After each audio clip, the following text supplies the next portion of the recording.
Police যৌথভাবে তার বিরুদ্ধে ব্যবস্থা গ্রহণ করেছে। এটি একটা ঐতিহ্য, সবসময় দুর্দান ঢাকা বিশ্ববিদ্যালয়ের সাথে রিলেটেড। কিন্তু লক্ষ্য করেছি সোশ্যাল মিডিয়ায় একটি গুপ্ত সংগঠন রয়েছে, তার নেতা কর্মীরা তারা সংঘবদ্ধভাবে এর বিরুদ্ধে অপপ্রচার চালাচ্ছে। প্রিয় উপস্থিতি, আমাদের আজকের এই অবস্থান কর্মসূচি থেকে আমরা বিশ্ববিদ্যালয়ের সম্মানিত বিসি স্যার এবং ডক্টর স্যার আজকের দিন পর্যন্ত তাদেরকে নিরাপত্তার যে সংকট ঘাটতি ছিল সেই তার স্বীকারোক্তি কিংবা সে ধরনের কোনো ব্যাখ্যা তারা প্রদান করেনি। আমরা নিন্দা জানাচ্ছি, তারা নীরব ভূমিকা পালন করছে, আমরা নিন্দা জানাচ্ছি। সম্মানিত উপস্থিতি, সেই সাথে আজকের এই কর্মসূচির মাধ্যমে আমাদের যে নিরাপদ ক্যাম্পাসের দাবি, সেই নিরাপদ ক্যাম্পাসের দাবি থেকে ইতিমধ্যে তাদের দুই একটি পদক্ষেপ আমরা লক্ষ্য করেছি। তারা বলেছে সরদুদ্দামকে রমনা পার্কের ন্যায় তারা মনিটরিং এর আওতায় নিয়ে আসবে, সিসি ক্যামেরা এবং আলোক সজ্জার ব্যবস্থা করবে। আমরা তাদের সে কথা আশ্বস্ত হতে চাই। কিন্তু নিরাপদ ক্যাম্পাসের দাবিতে আরো অনেকগুলো বিষয় রয়েছে, সেই বিষয়গুলোতে তাদের কোনো মনোযোগ রয়েছে কিনা সে বিষয়ে সংশয় রয়েছে আমাদের। সেজন্য আজকের এই কর্মসূচি থেকে, এই অবস্থান কর্মসূচি থেকে আমরা আনুষ্ঠানিকভাবে আগামীতে কখনো যেন একজন শিক্ষার্থী আর এ ধরনের অনাকাঙ্ক্ষিত কোনো ঘটনার শিকার হয় সে বিষয়ে দৃষ্টান্তমূলক পদক্ষেপ গ্রহণ করার জন্য অনুরোধ জানাচ্ছি এবং সামনের হত্যাকাণ্ড জড়িত তাদেরকে সবাইকে গ্রেফতার করে আইনের আওতায় নিয়ে আসার অনুরোধ জানাচ্ছি। প্রিয় উপস্থিতি, আমি এখন বেশ কয়েকটি বিষয়ে আপনাদের অবতারণা করতে চাই যে কেন বাংলাদেশের ছাত্র রাজনীতি সোহাগ, আমি তোমাকে লাস্টবার মতো সতর্ক করছি, লাস্ট ওয়ার্নিং। সম্মানিত উপস্থিতি, আপনারা লক্ষ্য করে দেখবেন এই সাম্য এবং সর্বশেষ আমরা পারভেজকে হারিয়েছি, অর্থাৎ স্বল্প সময়ের ব্যবধানে রাজধানী ঢাকায় বেসরকারি বিশ্ববিদ্যালয়ে আমরা পারভেজকে হারালাম এবং সর্বশেষ ঢাকা বিশ্ববিদ্যালয়ে আমরা সাম্যকে হারালাম। স্বাভাবিকভাবেই ছাত্র দলের নেতা কর্মীরা যারা বিগত 15.5 বছর এই খুনি হাসিনার বিরুদ্ধে প্রকাশ্যে হাসিনার চোখে চোখ রেখে, হাসিনার প্রশাসনের চোখে চোখ রেখে রাজপথে লড়াই করেছে, সংগ্রাম করেছে, তাদের হৃদয়ে রক্তক্ষরণ রয়েছে যে এই স্বল্প সময়ের ব্যবধানে তারা তাদের দুই সহকর্মীকে, পদ্মারে দুজন নেতাকে তারা হারিয়েছে। তারা স্বাভাবিকভাবে ক্ষুব্ধ, তারা স্বাভাবিকভাবে ব্যথিত, তার খুব অবশ্যই সোশ্যাল মিডিয়ায় প্রকাশ করেছে এবং আমরা অবশ্যই সেই সময়ে বেশ কিছু দাবি দেওয়া সামনে এসেছে। এটি স্বাভাবিক, কারণ ছাত্রদল বাংলাদেশের সবচেয়ে বৃহৎ ছাত্র সংগঠন। স্বাভাবিকভাবেই একজন সহকর্মীকে যখন এইভাবে হত্যাকাণ্ডের শিকার হতে হয় তাদের মনে নিতে কষ্ট হয়। এখন তো খুনি আছে না নেই, এখন কেন এই ধরনের হত্যাকাণ্ডের শিকার হবে ছাত্রদলের নেতা কর্মীরা? সে কারণে তারা প্রতিক্রিয়া জানিয়েছে এবং যৌক্তিকভাবে সে প্রতিক্রিয়া দেখেছে। কিন্তু এই বাংলাদেশে একটি গুপ্ত সংগঠন রয়েছে, 1971 সালের পরাজিত শক্তিদের দূষর রয়েছে, যারা এই ঢাকা বিশ্ববিদ্যালয়ে এখনো গুপ্ত অবস্থায় রাজনীতি করে, যারা প্রকাশ্যে তাদের সংগঠনের পরিচয় দিতে লজ্জাবোধ করে। সেই সংগঠনের নেতা কর্মীরা সাম্যের হত্যাকাণ্ড নিয়ে সোশ্যাল মিডিয়ায় প্রপাগান্ডা ছড়িয়েছে। আমরা শুধু নিন্দা জানিয়ে ক্ষান্ত হব না, আমরা তাদেরকে দাঁত ভাঙা জবাব দেওয়ার জন্য আমরা যখন মনে করব তাদেরকে রাজপথে আমরা সেভাবে জবাব দেব। আমরা আমাদের ভাইকে হারিয়েছি, আমাদের স্বাভাবিকভাবে আমাদের নেতাকর্মীরা ক্ষুব্ধ থাকবে। আপনারা লক্ষ্য করে দেখবেন তারা কতটা হিংস্র, তারা কতটা মনুষ্যত্বহীন, সেই প্রমাণ তারা সোশ্যাল মিডিয়ায় দিয়েছে। তারা ইতিমধ্যে 3 জনকে গ্রেপ্তার করা হয়েছে বলে আমাদের জানানো হয়েছে। যদিও আমরা এই বিষয়ে স্পষ্ট বক্তব্য রাখছি না, কারণ বিশ্ববিদ্যালয় প্রশাসন আনুষ্ঠানিকভাবে আমাদের অবহিত করেনি যে এই 3 জনই সত্যিকার অর্থে সামনের খুনি এবং সেই হত্যাকাণ্ডের সাথে পুরোপুরি জড়িত, আমাদেরকে তারা স্পষ্ট করেনি। সে কারণে আমরা এই বিষয়ে পরবর্তীতে আরো বেশি স্পষ্ট বক্তব্য রাখবো। কিন্তু আপনারা লক্ষ্য করে দেখবেন এই গুপ্ত সংগঠনের নেতা কর্মীরা যারা ঢাকা বিশ্ববিদ্যালয়ের স্টুডেন্ট না, তারা কেউ টেকনাফ, তেতুলিয়া কিংবা বাংলাদেশের বিভিন্ন প্রান্তে অবস্থান করছে, যাদের ছাত্রদল সম্পর্কে কোনো ধারণা নেই, যারা 15.5 বছরে একদিন রাজপথে নামার কোনো রেকর্ড নেই, তারা সোশ্যাল মিডিয়ায় প্রপাগান্ডা ছড়ায়। সম্রাট নামে যে একজনকে গ্রেপ্তার করা হয়েছে, সে নাকি শ্রমিক দলের সাংগঠনিক সম্পাদক। সেজন্য প্রিয় ভাইয়েরা, আজকে এখানে আমরা উপস্থিত করেছি সেই সম্রাটকে, যিনি এই মাদারীপুরের ডাসার উপজেলার যে শ্রমিক দলের সাংগঠনিক সম্পাদক, যাকে পরিচয় দেওয়া হয়েছে এই শিবিরের নেতা কর্মীরা, যারা ৭১ সালে পরাজিত শক্তি, তাদের নেতা কর্মীরা যে সম্রাট সাংগঠনিক সম্পাদক। হ্যাঁ, এই সম্রাট সাংগঠনিক সম্পাদক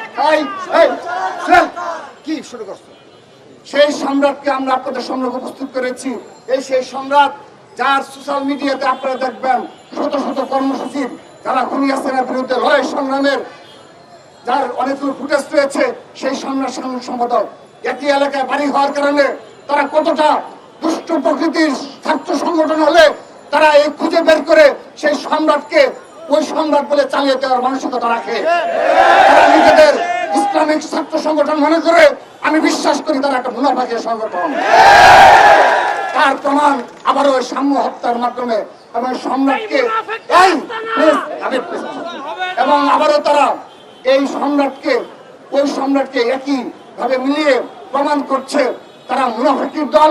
এবং সেই কারণে ১৯৯০ সালে সকল সংগঠন, সকল ছাত্র সংগঠন মিলে তাদের বিরুদ্ধে নিষিদ্ধের পক্ষে অবস্থান গ্রহণ করেছিল।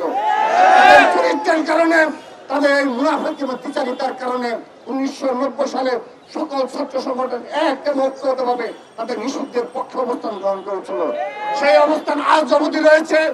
আমরা বিশ্বাস করি তাদের এই অপকর্ম এবং এই ধরনের দ্বিচারিত চরিত্রের কারণে, মিথ্যাচারীর কারণে, এবং তারা যে ভোট বাহিনী সোশ্যাল মিডিয়ায় করে তুলেছে, তারা হয়তো মনে করে থাকতে পারে, তারা হয়তো মনে করতে পারে এই প্রপাগান্ডার মাধ্যমে বাংলাদেশের ছাত্র সমাজকে বিভ্রান্ত করে এই ছাত্র দলকে কলুষিত করবে এবং ছাত্র দলকে সাধারণ শিক্ষার্থী দূরে সরে দিবে।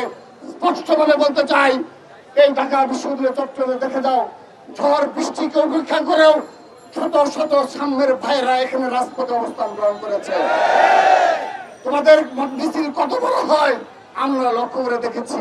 স্বাধীনতার পর থেকে কার কি অর্জন আমরা অবগত রয়েছি।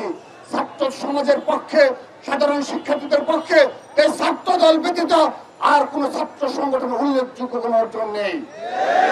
যুগে যুগে প্রমাণিত, আগামীতেও আমরা প্রমাণ করবো ইনশাআল্লাহ। প্রিয় উপস্থিতি, আমি আরেকটি বিষয় অবতারণা করতে চাই। এই বিশ্ববিদ্যালয় প্রশাসনে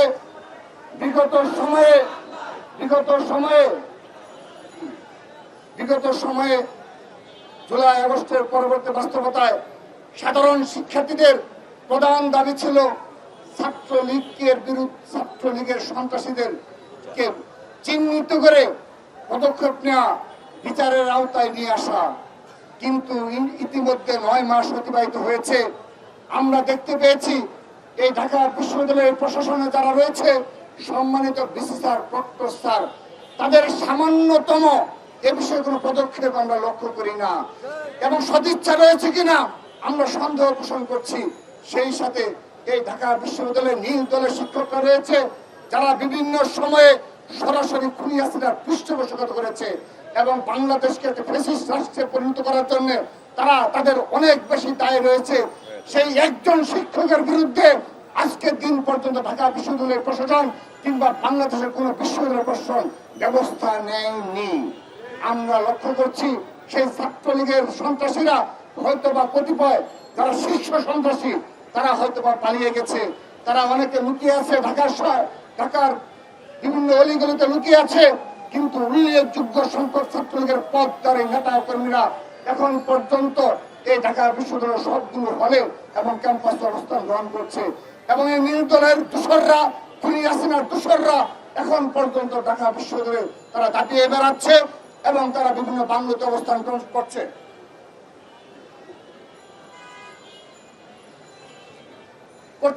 কিন্তু আজকের দিন পর্যন্ত আমরা দেখেছি ঢাকা বিশ্ববিদ্যালয় প্রশাসন একজন শিক্ষককে নিয়েও তারা কোনো ব্যবস্থা গ্রহণ করার সাহস রাখে না।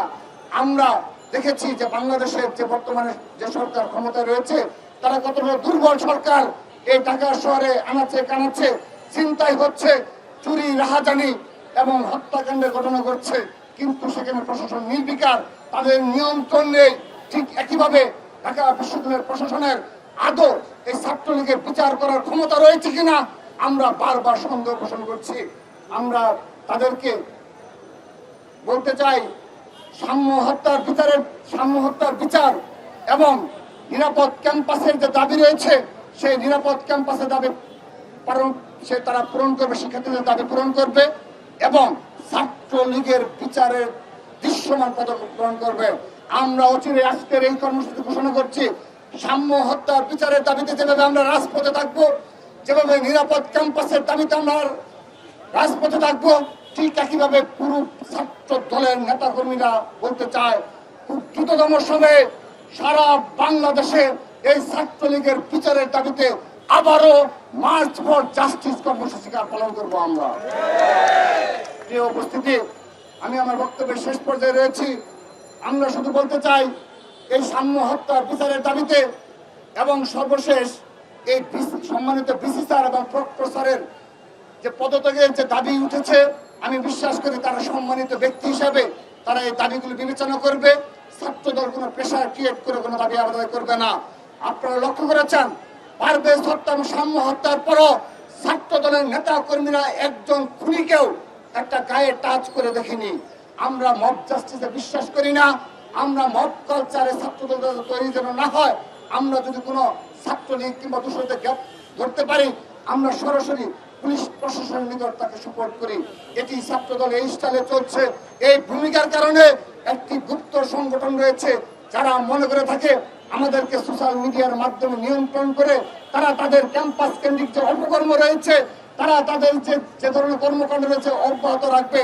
স্পষ্ট ভাষায় বলে দিতে চাই, অচিরেই দেখতে পারবেন এই ঢাকার রাজপথ কার দখলে।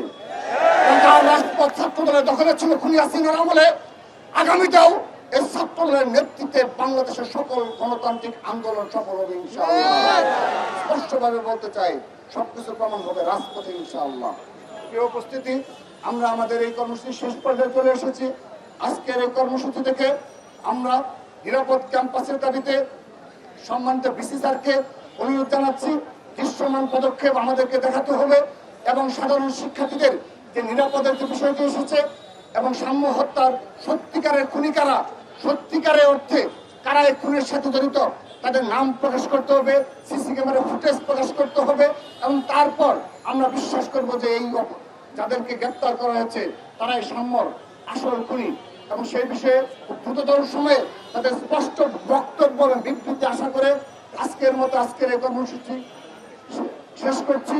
আবারও বৃহত্তর কোনো কর্মসূচি ঘোষণা করব, আমরা তারপর সেটি বলে দেবো। সবাইকে ধন্যবাদ। সকল ছাত্র দলের নেতা কর্মীদের কৃতজ্ঞতা জানাচ্ছি। প্রিয় সাংবাদিক ভাইরা, আপনারা এই 2 দিন ধরে অনেক পরিশ্রম করে এই সাম্য হত্যার বিচারের দাবিতে যে ধরনের কর্মসূচি পালন করা হচ্ছে, সবগুলো কর্মসূচি আপনারা কষ্ট করে আমাদের পাশে রয়েছেন। আপনাদের প্রতি ধন্যবাদ শেষ করছি।